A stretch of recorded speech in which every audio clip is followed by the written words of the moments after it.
Dégage-moi de mes tourments, Seigneur. Vois ma misère et ma peine, enlève tous mes péchés. Au nom du Père et du Fils et du Saint-Esprit, le Seigneur soit avec vous. Enlève tous mes péchés, ose demander le psaume qui sert d'ouverture à cette messe. Pour que le Seigneur réussisse à faire cela, confions-lui tous nos péchés au début de cette célébration.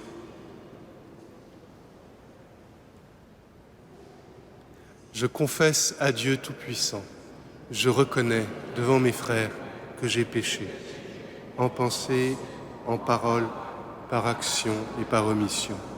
Oui, j'ai vraiment péché, c'est pourquoi je supplie la Vierge Marie, les anges, tous les saints, et vous aussi mes frères, de prier pour moi le Seigneur notre Dieu. Que Dieu Tout-Puissant nous fasse miséricorde, qu'il nous pardonne nos péchés et nous conduise à la vie éternelle.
Prions.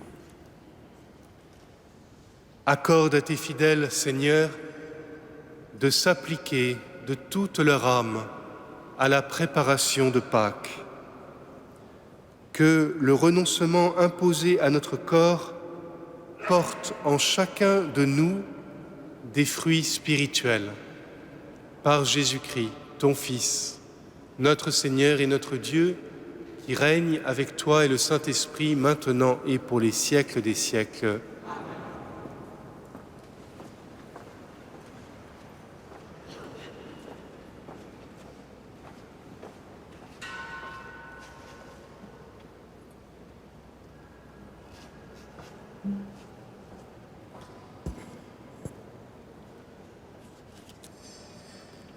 Lecture du livre du prophète Ézéchiel. Ainsi parle le Seigneur Dieu. Si le méchant se détourne de tous les péchés qu'il a commis, s'il observe tous mes décrets, s'il pratique le droit et la justice, c'est certain, il vivra, il ne mourra pas. On ne se souviendra d'aucun des crimes qu'il a commis, il vivra à cause de la justice qu'il a pratiquée. Rendrai-je donc plaisir à la mort du méchant, oracle du Seigneur Dieu, et non pas plutôt à ce qu'il détourne de sa conduite et qu'il vive? Mais le juste, s'il se détourne de sa justice et fait le mal, en imitant toutes les abominations du méchant, il le ferait et il vivrait. Toute la justice qu'il avait pratiquée, on ne s'en souviendra plus. À cause de son infidélité et de son péché, il mourra. Et pourtant, vous dites, la conduite du Seigneur n'est pas la bonne. Écoutez donc, fils d'Israël. Est-ce ma conduite qui n'est pas la bonne? N'est-ce pas plutôt la vôtre? Si le juste se détourne de sa justice, commet le mal et meurt dans cet état, c'est à cause de son mal qu'il mourra. Si le méchant se détourne de sa méchanceté pour pratiquer le droit et la justice, il sauvera sa vie. Il a ouvert les yeux et s'est détourné de ses crimes, c'est certain, il vivra, il ne mourra pas. Parole du Seigneur.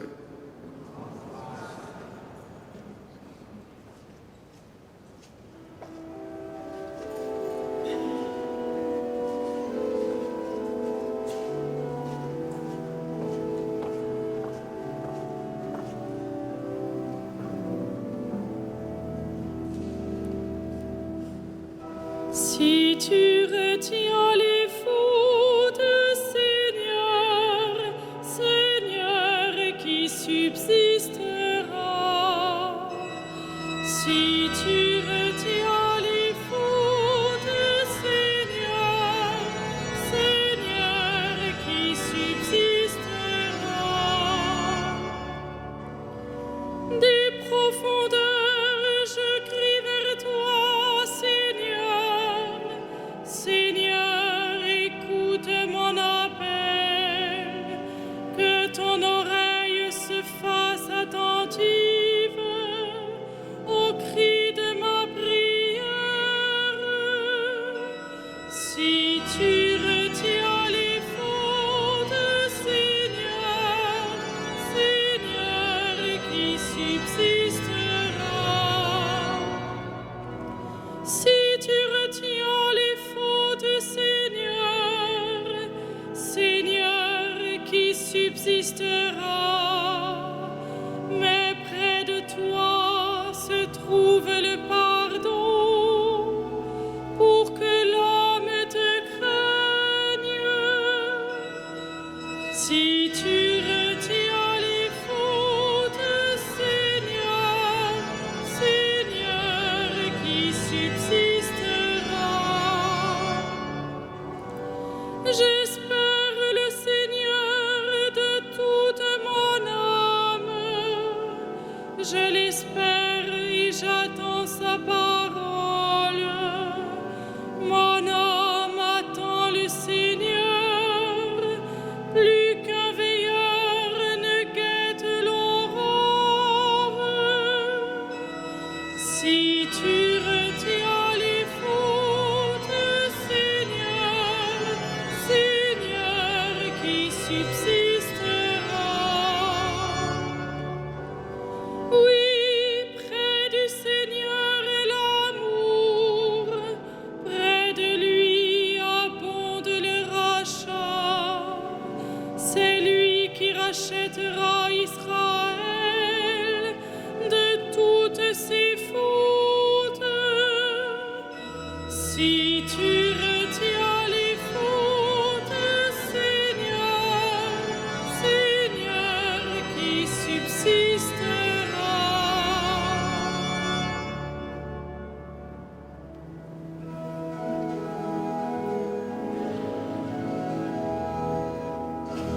Ta parole, Seigneur, est vérité et ta loi délivrance. Ta parole, Seigneur, est vérité et ta loi délivrance. Rejetez tous les crimes que vous avez commis. Faites-vous un cœur nouveau et un esprit nouveau. Ta parole, Seigneur, est vérité et ta loi délivrance.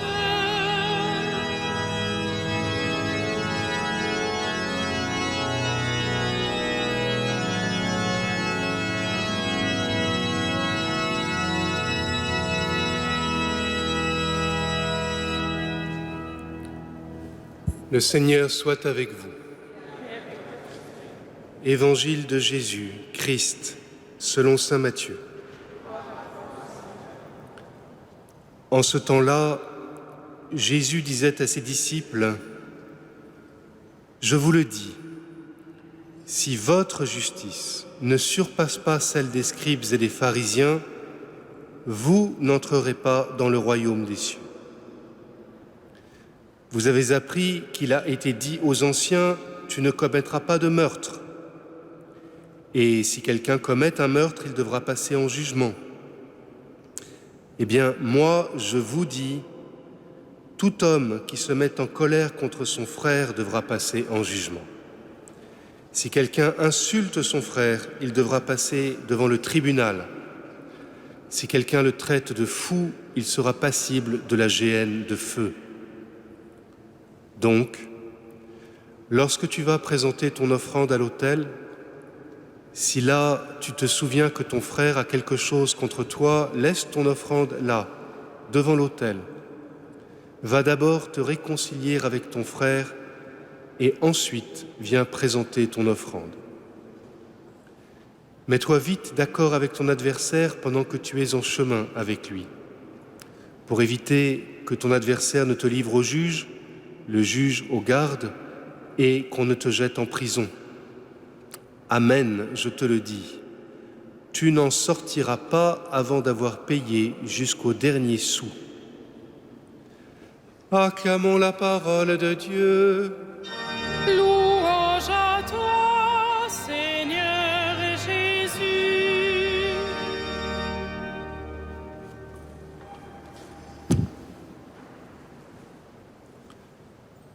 La parole que l'Église nous donne à entendre aujourd'hui est rude et il y a même des accents presque de menace dans la voix de Jésus.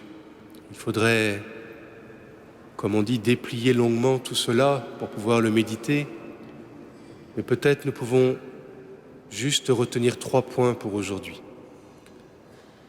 Le premier, c'est que effectivement, ce sont des choses sérieuses. Nous ne sommes pas dans un jeu vidéo où, quand on n'a pas réussi, on recommence. Le mal que nous faisons est vraiment du mal. Le bien que nous faisons est vraiment du bien. Et c'est tellement vrai que le prophète Ézéchiel nous dit « c'est une question de vie ou de mort. Le méchant va vers la mort, le bon va vers la vie. » Et c'est tellement vrai que Dieu lui-même est concerné par ce que nous faisons. Quand nous faisons du bien, il se réjouit. Quand nous faisons du mal, il est malheureux. Et le Christ nous le dit, tu ne t'en sortiras pas avant d'avoir payé jusqu'au dernier sou. Donc, c'est une chose sérieuse que de tendre vers le bien. Mais justement, et c'est le deuxième point, cette parole du Christ, tu ne t'en sortiras pas avant d'avoir payé jusqu'au dernier sou. Évidemment, comme nous sommes pécheurs, quand nous l'entendons, nous disons « aïe, aïe, aïe, je vais quand même passer un sale quart d'heure ». Mais ça n'est pas la morale la plus profonde de cette parole. La conséquence la plus profonde de cette parole, c'est que jusqu'au dernier sou, tout sera payé. C'est-à-dire, à la fin des fins, Dieu ne veut pas qu'il reste une seule trace de mal. Dieu veut que justice soit faite complètement, que le mal soit compensé, que le bien triomphe complètement, sans laisser de vestiges du mal. Et même dans la première lecture, où il y avait ce choix terrible entre la vie et la mort, et si tu crois être en vie, que tu fais le mal, tu vas vers la mort, et si tu crois que tu vas vers la mort, mais que tu fais le bien, c'est la vie.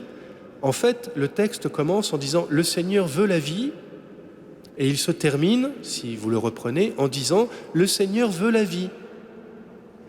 C'est-à-dire qu'au milieu, il y a la mort qui vient tout brouiller, faire peur, apparemment tout gâcher. Mais le Seigneur qui veut la vie dès le départ, veut que la vie triomphe.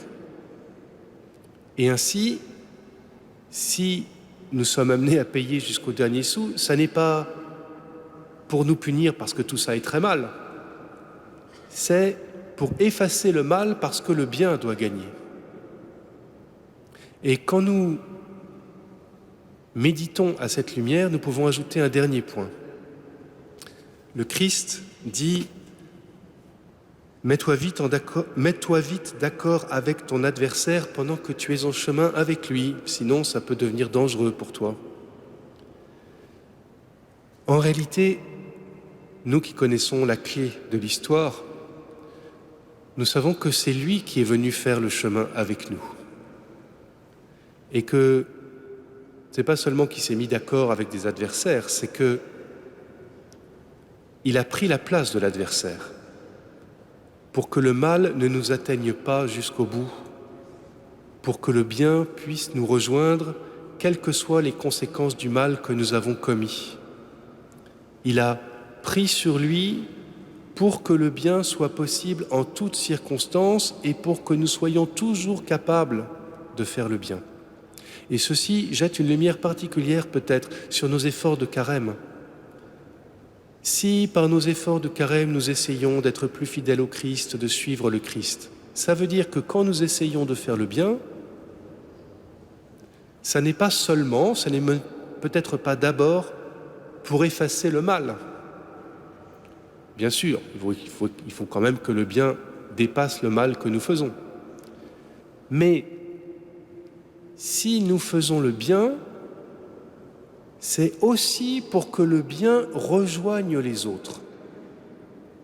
Vous voyez, le chrétien n'est pas quelqu'un qui serait plus puni que d'autres. Alors il faut quand même faire du bien, sinon ça va chauffer.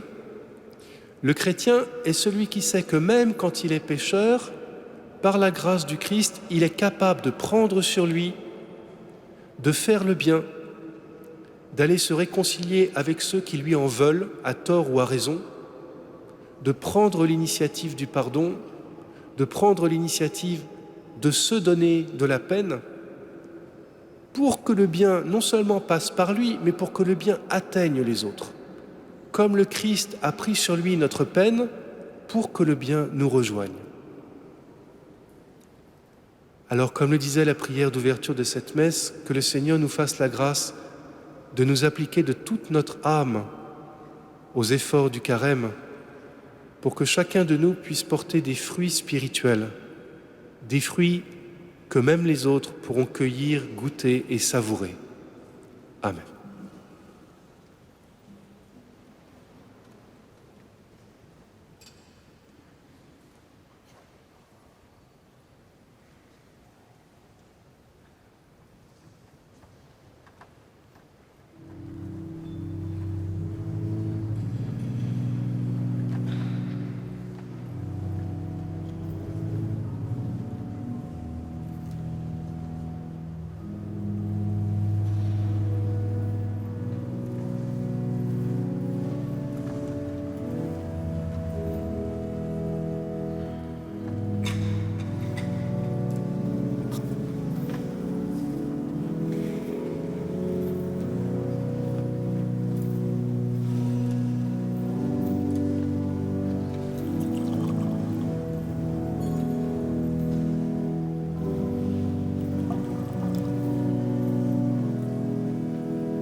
Prions ensemble au moment d'offrir le sacrifice de toute l'Église.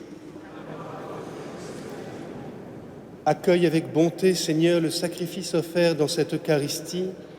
C'est par lui que tu as voulu nous montrer ta pitié et nous rendre la vie dans la puissance de ton amour, par Jésus, le Christ, notre Seigneur.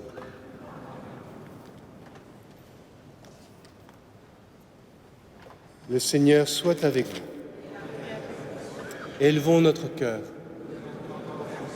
Rendons grâce au Seigneur notre Dieu. Vraiment, il est juste et bon de te rendre gloire, de t'offrir notre action de grâce toujours et en tout lieu à toi, Père très saint, Dieu éternel et tout-puissant par le Christ, notre Seigneur. Car chaque année, tu accordes aux chrétiens de se préparer aux fêtes pascales dans la joie d'un cœur purifié. de sorte qu'en se donnant davantage à la prière, en témoignant plus d'amour pour le prochain, fidèles aux sacrements qui les ont fait renaître, ils soient comblés de la grâce que tu réserves à tes fils.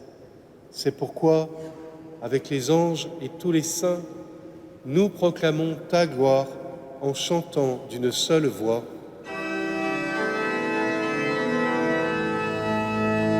Sanctus, Sanctus, Sanctus, Dominus Deus Sabaoth, Plenis in caeli et terra, gloria tua, Hosanna in excelsis, benedictus qui venit in nomine Domini, Hosanna in excelsis. Tu es vraiment saint, Dieu de l'univers, et toute la création proclame ta louange, car c'est toi qui donnes la vie, c'est toi qui sanctifies toutes choses par ton Fils Jésus-Christ notre Seigneur avec la puissance de l'Esprit Saint, et tu ne cesses de rassembler ton peuple afin qu'il te présente partout dans le monde une offrande pure. C'est pourquoi nous te supplions de consacrer toi-même les offrandes que nous apportons. Sanctifie-les par ton Esprit pour qu'elles deviennent le corps et le sang de ton Fils, Jésus-Christ notre Seigneur, qui nous a dit de célébrer ce mystère. La nuit même où il fut livré, il prit le pain, en te rendant grâce, il le bénit, il le rompit et le donna à ses disciples en disant « Prenez et mangez-en tous. Ceci est mon corps livré pour vous. »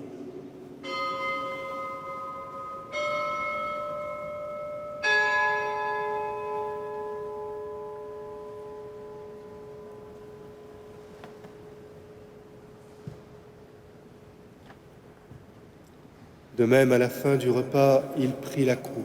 En te rendant grâce, il la bénit et la donna à ses disciples en disant « Prenez et buvez-en tous, car ceci est la coupe de mon sang, le sang de l'alliance nouvelle et éternelle qui sera versé pour vous et pour la multitude en rémission des péchés. Vous ferez cela en mémoire de moi. »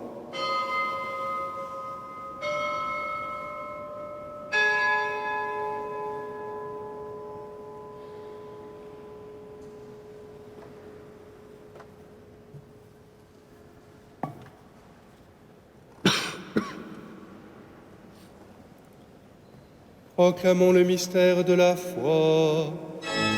Gloire à toi qui étais mort, gloire à toi qui es vivant, notre Sauveur et notre Dieu, viens Seigneur Jésus. En faisant mémoire de ton Fils, de sa passion qui nous sauve, de sa glorieuse résurrection et de son ascension dans le ciel, alors que nous attendons son dernier avènement, nous présentons cette offrande vivante et sainte pour te rendre grâce.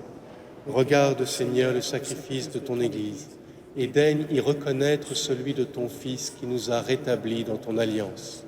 Quand nous serons nourris de son corps et de son sang et remplis de l'Esprit Saint, accorde-nous d'être un seul corps et un seul esprit dans le Christ. Que l'Esprit Saint fasse de nous une éternelle offrande à ta gloire, pour que nous obtenions un jour les biens du monde à venir auprès de la Vierge Marie, la bienheureuse Mère de Dieu, avec les apôtres, les martyrs et tous les saints qui ne cessent d'intercéder pour nous.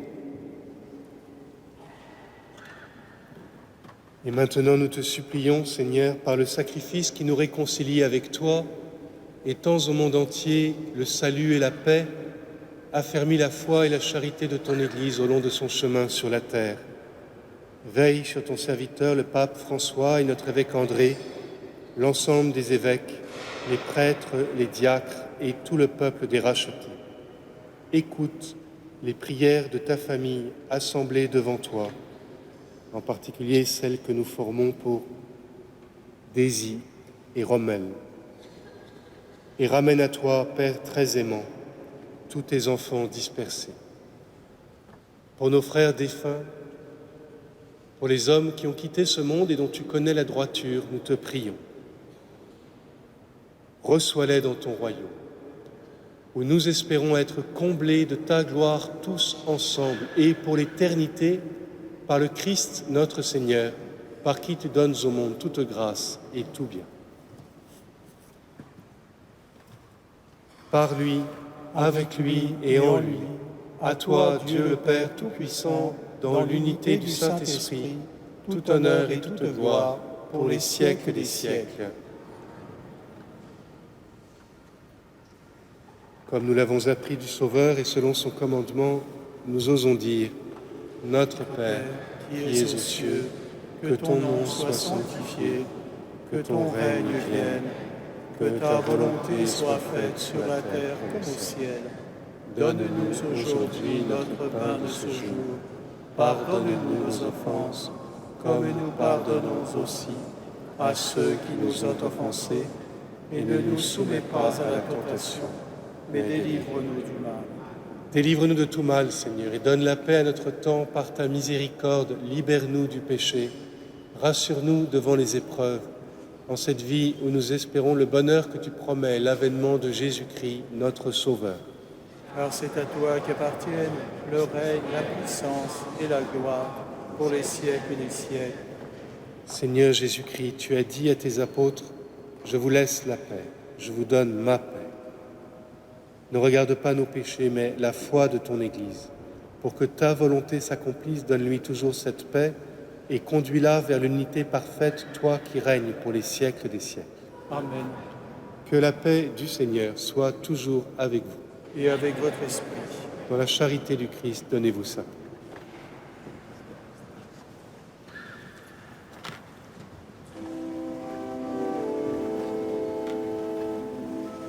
Agnus Dei, qui tollis peccata mundi, miserere nobis. Agnus Dei, qui tollis peccata mundi, miserere nobis. Agnus Dei, qui tollis peccata mundi, dona nobis pace.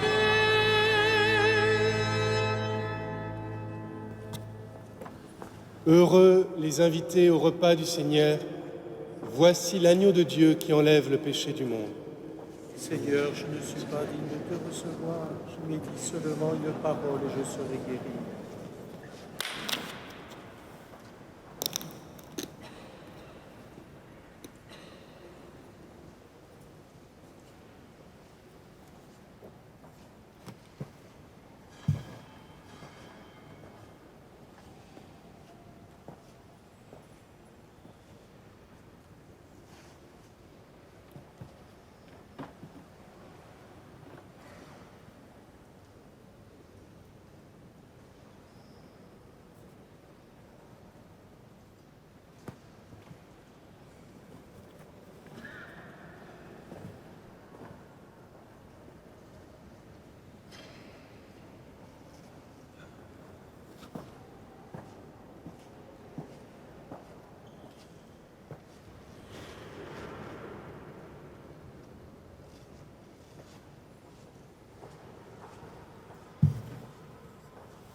Parole du Seigneur, aussi vrai que je suis vivant, je ne désire pas la mort du pécheur, mais qu'il change de conduite et qu'il vive. The Lord says, I want the man to live. Let's answer to him. Prions encore.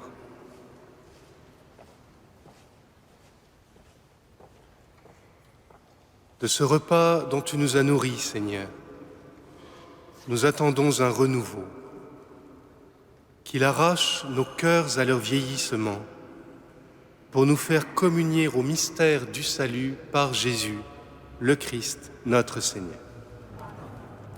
Le Seigneur soit avec vous. Que Dieu Tout-Puissant vous bénisse, le Père, le Fils et le Saint-Esprit. Allez dans la paix du Christ. Rendons grâce à Dieu.